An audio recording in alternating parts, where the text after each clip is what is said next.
fellow Kenyans, today, the 16th of April, 2020,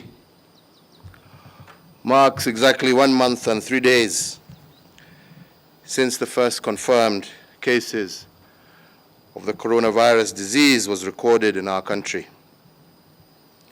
As a government, and on the advice of medical and public health experts,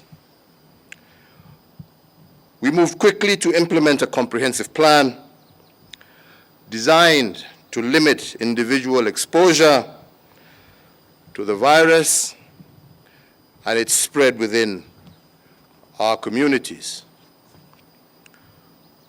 We recognized the profound need for prompt action, observing the exponential nature of the pandemic's transmission that had been recorded in other countries across the world. The measures that we took are firm and indeed have been impactful. The nighttime curfew and the banning of travel in and out of the areas that have the most infections are indeed limiting the ability of the disease to be transmitted at a great scale. The same is also the case when it comes to social distancing.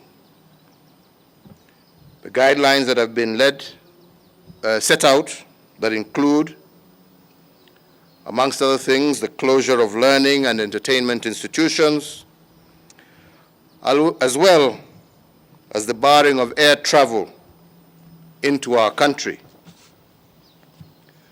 I want at this juncture to thank each and every one of you, all who have stepped up to be in compliance with these necessary measures, because your actions are, without doubt, saving lives.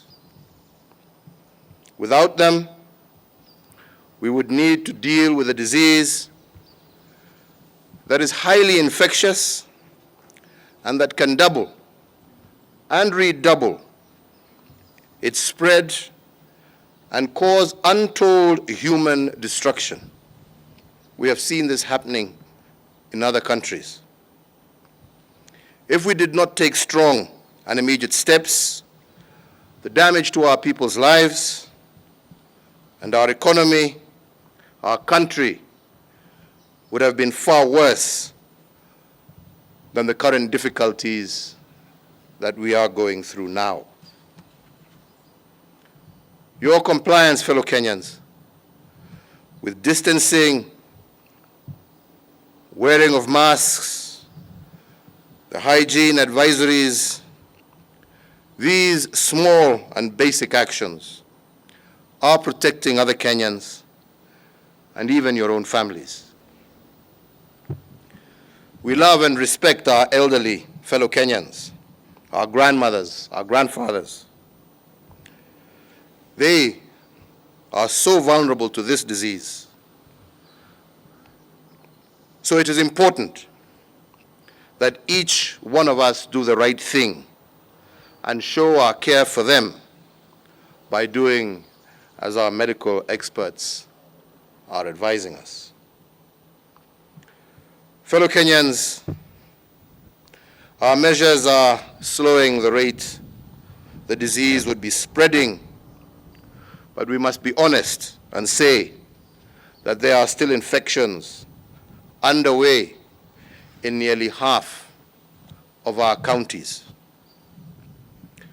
In the last 24 hours, we have conducted 704 tests, out of which 9 persons have tested positive for coronavirus.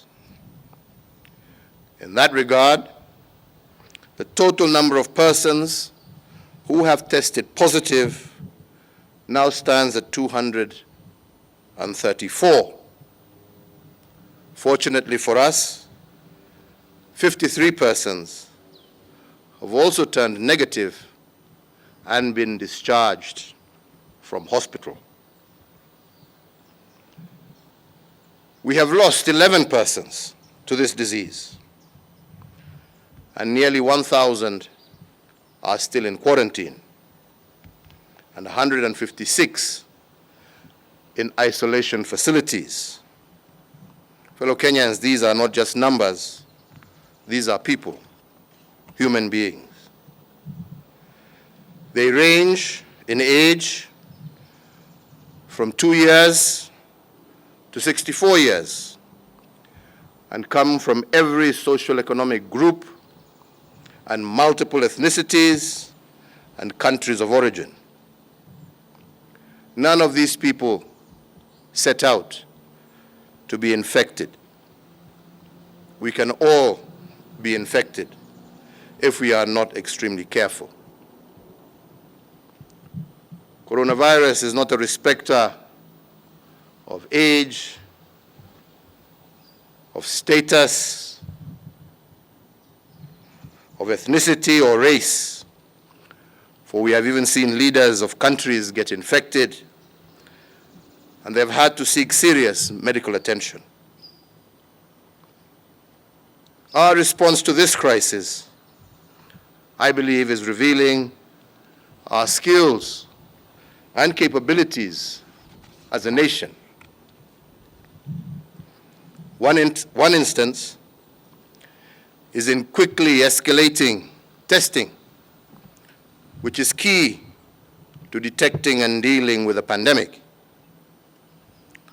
Our testing capability has gone up dramatically, and we have tested over 10,000 individuals.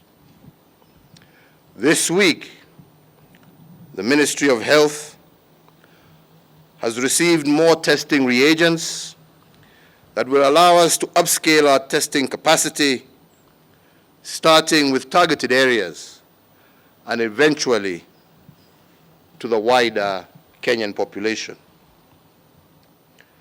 We are grateful that we have seen innovation out of this crisis. For example, students at Kenyatta University need to be applauded for developing a prototype of an inexpensive ventilator for use in our local hospitals.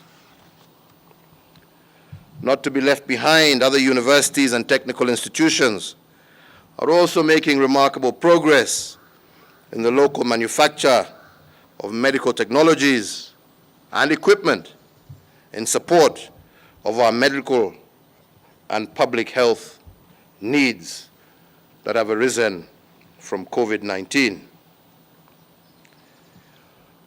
With imports severely interrupted, I also want to applaud our local industry that has stepped into the gap. These efforts are reflected, for example, by the Kitui County Textile Company, the National Youth Service, who are producing face masks in large numbers. Others are like Shona, EPZ Limited, Bedi Investments Limited in Nakuru, who are manufacturing the personal protection equipment for our medical workers on the front line.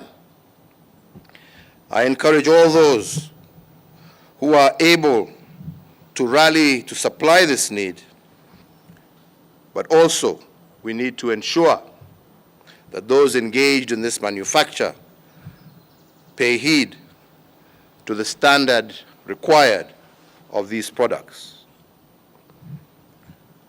Other local industries have heeded the rallying call and diverted their regular commercial production to support Kenya's COVID-19 response by manufacturing soap and disinfectants for free distribution by government to frontline health institutions, vulnerable groups, and communities.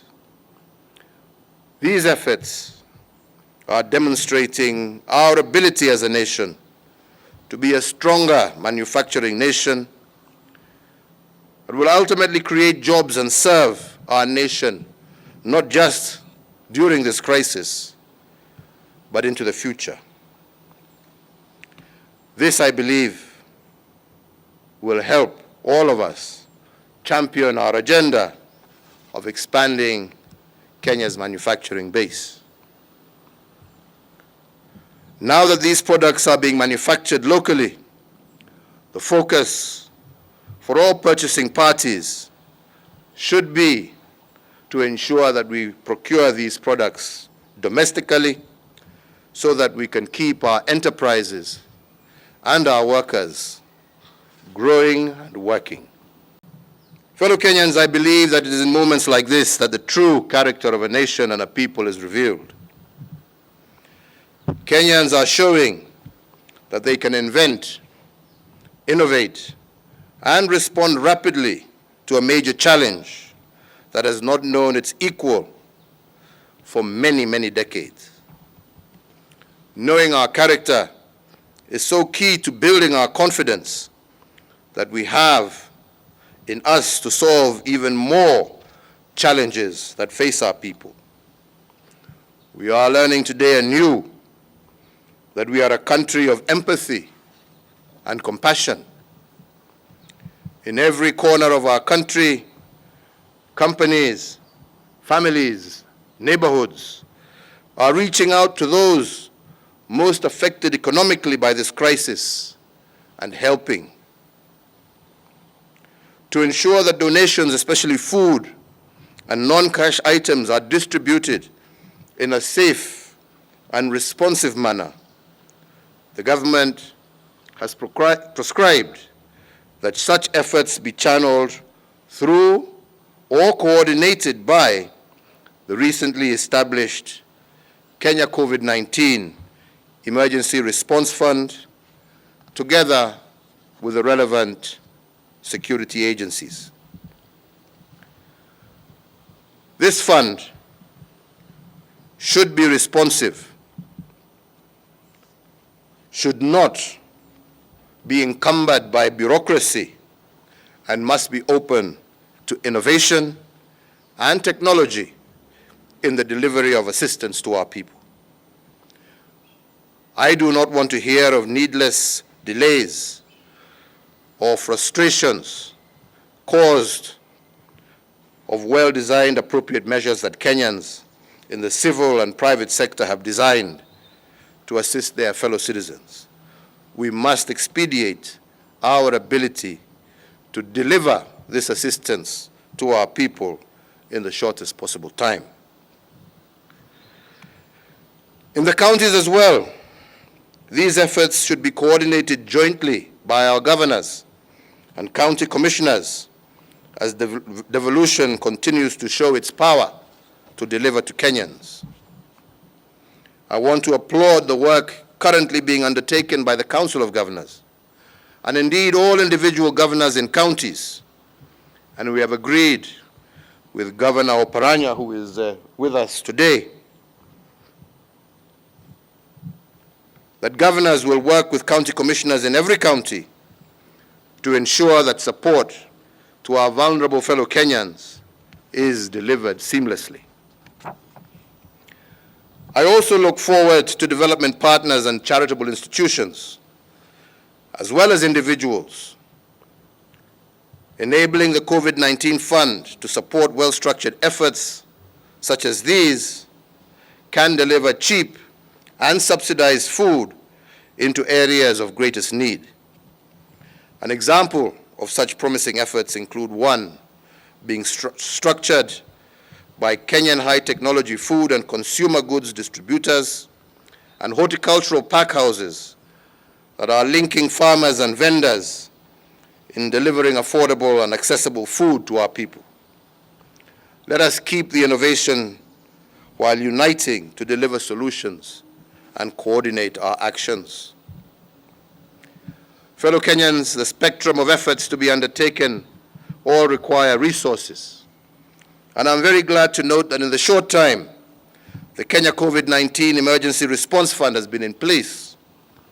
We are racing towards realizing contributions amounting to some 1 billion Kenya shillings. I want to thank all Kenyans, individuals, social groups, or corporate entities for their generosity and sacrifice in supporting vulnerable Kenyans. As always, on behalf of our eternally grateful nation, I also want to continue to praise and thank our health workers for their dedication and selflessness in responding to the greatest threat to public health in over a century. The officers and staff of the National Government Administration, our clergy of all faiths, whose spiritual guidance has never been more valuable, our media, who have shown patriotism and civic responsibility in their coverage and programming, our innovators, our manufacturers, our farmers, our banks, for their effort in maintaining our economy amid a global slowdown, and to all other players who have done their role in preserving Kenya's strength in this war. We also salute our hard-working and dedicated law enforcement officers who are keeping Kenyans safe and orderly. However, I must note that every time a regulation is breached with the assistance of a government officer, it risks the lives of thousands of innocent Kenyans. And any officer who breaches his duty to implement the measures against the pandemic will be met with the harshest of sanction. You are meant to serve the people and to protect them, not to enable the selfish few to endanger the rest of Kenyans. If you are in charge of a police station or a county commissioner or a chief not doing your job, you must realize that there will be consequences. In the same breath, I also want to condemn in the strongest way possible those of us who can assault or interfere with law enforcement officers doing their job. And I want to reiterate once again that any such action will be met with the full force of the law. Fellow Kenyans, as your government, we are continuing to work hard to ensure that no one is left behind. And we have adopted a poor approach to dealing with this pandemic and its effects, knowing that they are disproportionately affected. We shall continue developing and delivering actions that will assist them through this period and while the recovery is underway. In addition to the mitigating measures that we have announced over the past month, I want to tell you about other additional targeted interventions that we intend to take. Recognizing the critical importance of health, mental and emotional needs of our frontline medical doctors, nurses, and other medical professionals, I am today directing the Ministry of Public Service and the Ministry of Health to develop a welfare package to cushion these frontline officers, especially during this challenging time. This should include actions by medical insurance companies to cover the health requirements of our hospital staff, especially those dealing with this pandemic. The way counties prepare and respond to this pandemic is going to be critical.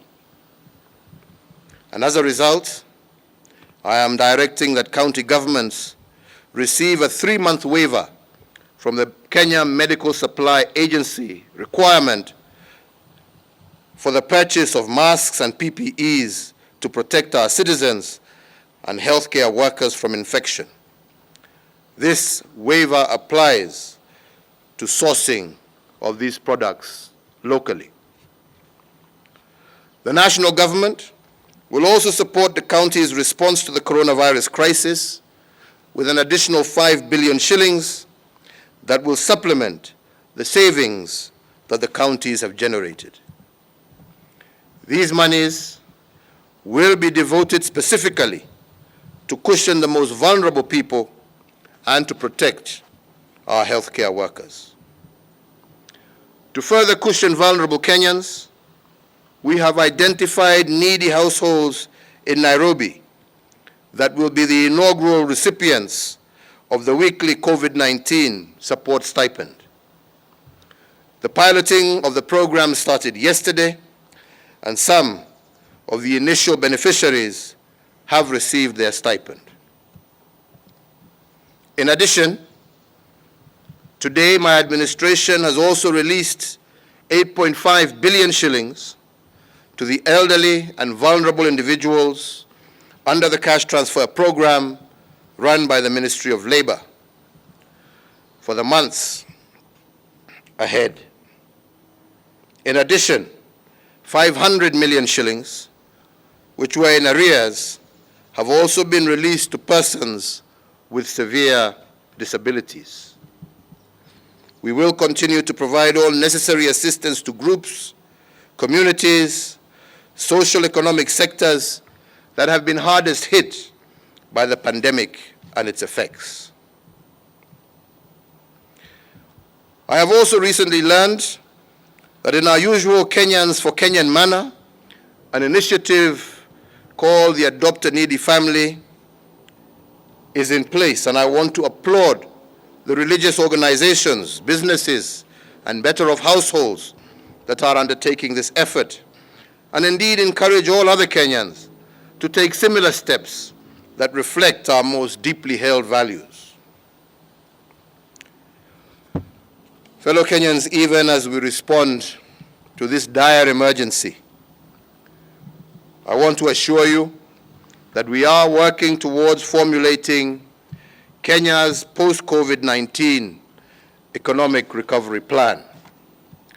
And in this, we will be engaging all stakeholders to re-engineer existing economic plans and policies in light of this crisis. My team is also paying attention to critical national matters affected by the pandemic that are causing families anxiety. One such is the holding of exams this year.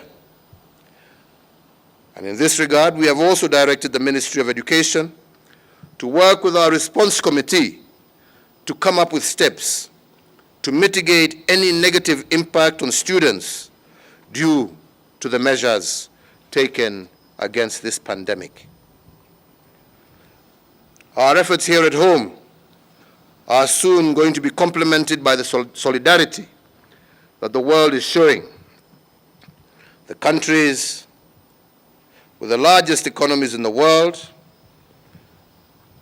are in discussion with ourselves on the issue of suspension of debt for a period in order to allow countries to be able to spend more in combating this pandemic and its effects, as well as the recovery, economic recovery, that needs to also come. Other regional and global institutions have also stepped up. For example, the Africa Development Bank, the Africa Import-Export Bank, which have created emergency credit facilities for countries like ours. We will utilize these facilities to support producers and exporters so that they can return to full production and protect jobs and livelihoods. Here at home, I want to once again urge Parliament to expeditiously consider the legislative proposals that are before the House. These proposals will ease the tax burden for Kenyans and strengthen our economy at a time when that help is urgently needed. Fellow Kenyans, we are not out of the woods yet. This pandemic is still hurting for many of victims. So far, we have done well in responding to it, but we must remain extremely careful. Indeed, as your president, I will ensure that we stay alert and continue to calibrate our measures to protect Kenyan lives, our economy, and indeed, our national peace.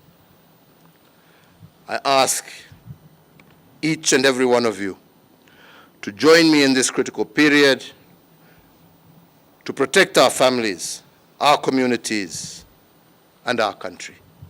Wakenya wenzangu, tuko na shida.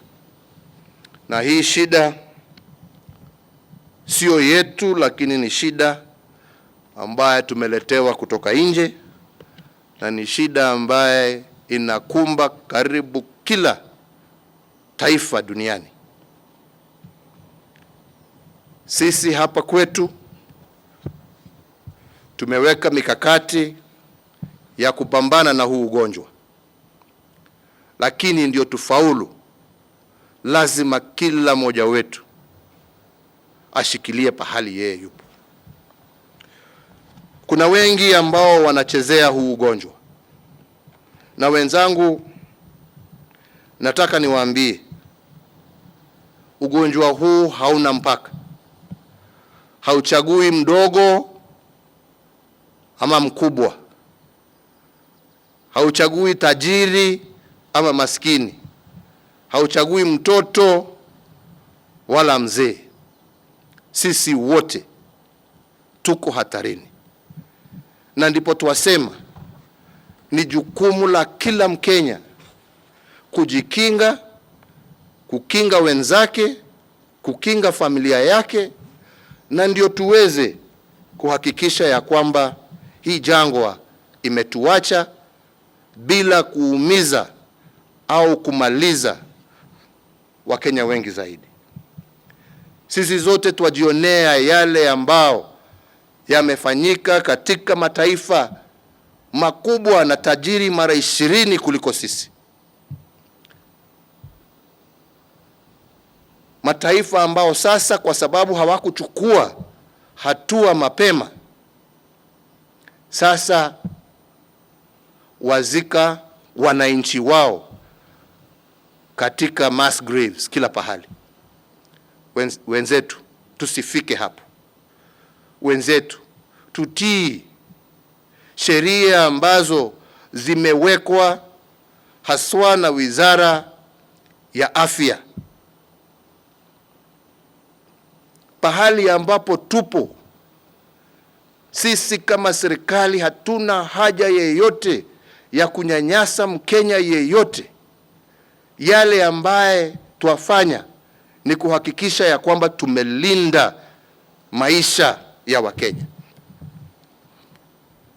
Kwa ukweli, huu ugonjwa pia umesababisha uchumi wa taifa letu na uchumi wa dunia mzima kuzoroteka.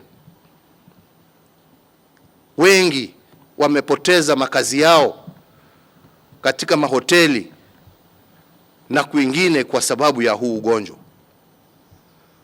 Na sisi tutaendelea kujaribu kuona kwa muda huu wa hatari tutaweza tusaidiane kwa njia gani.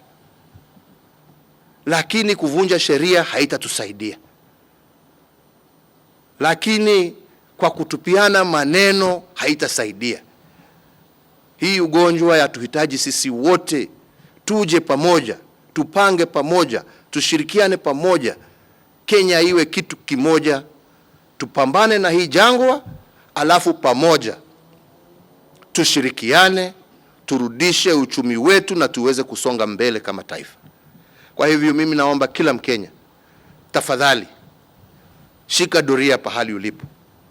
Na kwa wale wachache ambao wanachukulia ugonjwa huu kama mchezo, mimi ningependa kuwaonya, tusiwe ni sisi ambao tutaletea tabu wengine. Na wale ambao watapatikana wakivunja sheria, tutawachukulia hatua kali kabisa. Lakini pia tukifanya hivyo, twaendelea kushukuru maofisa wetu ambao wanafanya kazi usiku na mchana ya kutulinda. Yangu ni kuwauliza tuendelee na tujaribu sana kuhakikisha ya kwamba tuatii na tuhakikisha ya kwamba Wakenya wanatii sheria, lakini pia tufanye kazi yetu kwa njia ya huruma. Tusinyanyase Wakenya wenzetu, tuwaongeleshe ndio waweze kutii bila kuwaumiza, kwa sababu sio haki kuumiza Mkenya mwenzako. Muongeleshe na umwambie hatari ambaye anajiweka ye mwenyewe na ile ambaye anaweka kwa wenzake. Sitaki ninene zaidi kulipo hapo. Yangu ni kuhakikishia kama serikali ya kwamba tutaendelea kufanya lote tuwezavyo kuhakikisha ya kwamba tumeokoa maisha ya wananchi wetu, lakini pia twaendelea na mikakati yetu ya kupanga vile taifa letu tutaweza turudishe uchumi na makazi kwa wananchi wetu, na ndio dunia iweze kurudi pahali ilipokuwa mbele ya huu ugonjwa kutupata. Mimi nasema Mungu awabariki nyote, Mungu awalinde. Tuendelee kuombea taifa letu, tuendelee kuombea wale ambao ni wagonjwa na wale ambao wanashikilia doria katika mahospitali na kwingine, na mimi sina shaka tukiongozwa na Mwenyezi Mungu tutapata ushindi kwa hii jangwa ambayo imetukumba kwa sasa. Asanteni sana, Mungu awabariki tena. Thank you.